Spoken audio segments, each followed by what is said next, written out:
అవ్వేతరే మాయా happy new year. రెండు కొనవేట్రా? పెద్దోడు దొరకలేదు, అందుకే చిన్న 2 కొన్నా.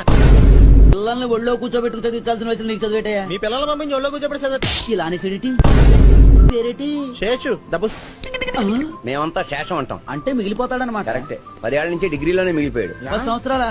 మా పాప అయితే ఇన్ టైంలో ఫస్ట్ క్లాస్ లో పాస్ అయింది. మా అమ్మాయిని చూసి గుర్తు తెచ్చుకో. అమ్మాయిలు చూడటం వల్లే 10 ఏళ్ళు ఎట్టింది. సిగరెట్ కాలిస్తే ఏమొస్తుందో తెలుసా? పొగొత్తది. క్రికెట్ ఆటగాళ్ళకి కళ్ళు కనిపించకపోతే అప్పుడు వాళ్ళు ఏం చేస్తారు? ఎంపైర్లు చేస్తారు. ఇప్పుడు మీకు ఈ పాఠం ఎందుకు చెప్తున్నానో తెలుసా? జీతంగా వంశీ, నువ్వు ఇలా నెగ్లెక్ట్ చేస్తే ఫీవర్ వస్తుంది. జ్వరం రాదుగా. అక్కడ నీ ఫ్రెండ్ కష్టాలు ఉంటే ఇక్కడ నువ్వు ఎంజాయ్ చేస్తున్నావు. ఫ్రెండ్ ఎవరు? వెంకటలక్ష్మి మేడం. అందుకే ఈ రోజు కాలేజ్ కూడా రాలా. ఏ వెంకటలక్ష్మికి ఏమైంది? మన భోగేశ్వరరావు గోకాడంట. ఏ దానికి గోల్డ్ లేవా?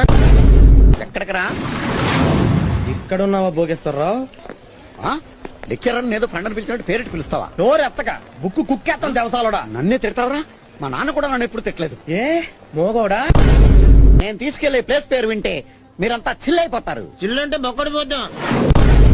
ఏంట్రా ముగ్గురు సీరియస్ గా డిస్కస్ చేస్తున్నారు? మాకు డౌట్ వచ్చింది సార్. ముగ్గురికి ఒకే డౌట్ వచ్చిందా? అవును సార్. అప్పుడు మీరు ముగ్గురు కొట్టు చేస్తే ఏం తెలుస్తుంది? నాలా నాలెడ్జ్ ఉన్నవాడిని అడగాలి. నిజమే, ఈయన ఇలాంటి కరెక్ట్ గా చెప్తారు. థ్యాంక్స్. ఇప్పుడు ఆ. ఈ ఐస్ ఉంది కదా, ఆ. దీన్ని మందులో కలుపుకోవచ్చా? ఏడు తరలా వచ్చారా? చలి ఇరిగేసేస్తుంది భయ్యా. స్వెటర్ మిట్రా? షట్టర్లు ఇక్కడ పని చేయట్లేదురా. అయితే క్వార్టర్ వేయాలి.